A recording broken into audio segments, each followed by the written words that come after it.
Camelia, I'm impressed. Providing art therapy. I think this is a perfect time to do that. We I know, all, I think so too, and how therapeutic the creative process is. And, everyone I think is worried about not being able to, they're quote unquote not artistic, or they think that they should, create some sort of masterpiece. I mean, look, we were on total lockdown in Dubai, so we had to get permits if we wanted to go out, and it was only for 3 hours. If you wanted to go to the supermarket, you get a permission. Now it's been lifted. It's the holy month of Ramadan, so people are fasting, and usually Ramadan is like Christmas, so people get together and they eat a lot, especially after like sunset or Rosh Hashanah or whatever. And we haven't been able to do that. Yeah, we have to wear masks and gloves, and people above 60 and below 12 years old are not allowed to go out. They're encouraged to stay in. Yeah. So just because they're at higher risk, and our numbers are coming down, so that's good. The government's doing that. Going back to your art therapy. Yeah, I love it. Yeah, it's not enough for me, especially with what's happening right now. I mean, in the world. So we'll see about that. Okay, yeah. So stay in touch. Keep me posted. You moved. Where are you? I'm in Dubai, so I was living with my father, as you know. So he was sick for a long time, so I was his caretaker, and I had a massive studio there. But I've moved into my own place, and so it's just been a transition for me. My flat is half furnished. I've got a dinky little studio. I've got a proper studio that I'm setting up, but it's been really difficult with the lockdown, obviously. That I've been working on a couple of family portraits.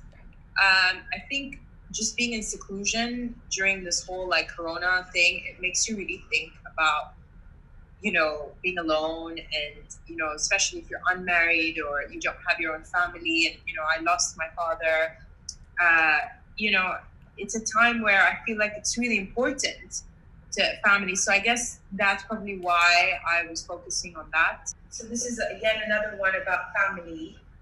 And this is where I started to go more into the freer technique as opposed to the more rigid portraiture style. And like I said, I've been working on a lot of subconscious stuff about the subconscious mind and art therapy, and I really quite enjoy this childlike.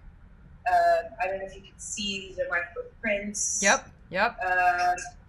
And I've actually drawn around myself, and that's my niece. Actually, I drawn around her. What is that? Oil stick or acrylic or watercolor? It's sort of it's mixed media, so there's acrylic and there's oil and oil stick on it. This is another one. Oh, the energy and vibration is what I respond to.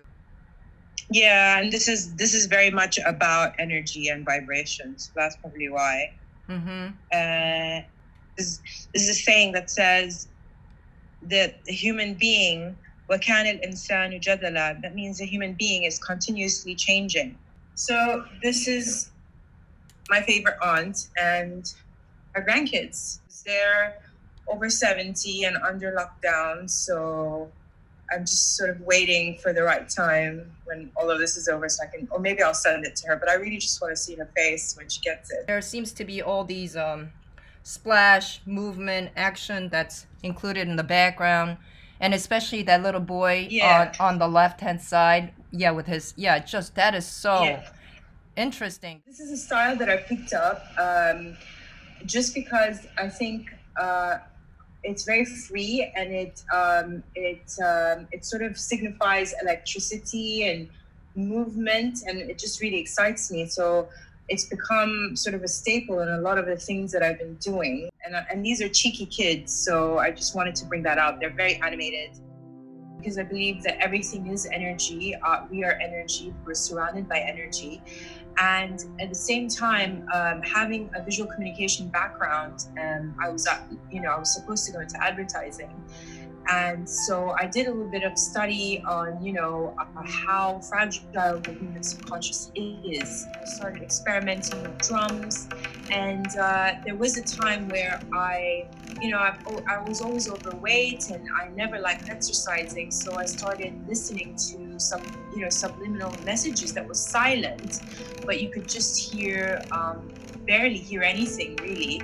And I still use it till today. And I started listening to these messages that suggested that I love to exercise and I love to run, and I love to get up early, and all the things that I actually didn't like to do and was really the opposite of my own nature. Long-term habits started to change just because I was subjecting my brain to some noises which I couldn't even understand. This bombardment of media that's constantly that you're being bombarded with all these like messages like you should be afraid. Particularly the piece that you have, Maria, it's called Parallel Universe. So it's also about frequencies and sounds and different realities. I feel really bad because a lot of people are out of work. A lot of businesses are bankrupt. So it's a really sad time. We try to help out as much as possible, but really it's quite worrisome. It is. I mean, but you have to also help yourself first before you could help anyone. So I think going back to your art therapy, I love it. Yeah. I am so moved by Camelia's openness to help her community. This is our new series to promote the art and artists that we love, especially during the pandemic. Please continue to follow us, check back, leave us a comment. So until next time, please be safe and be well.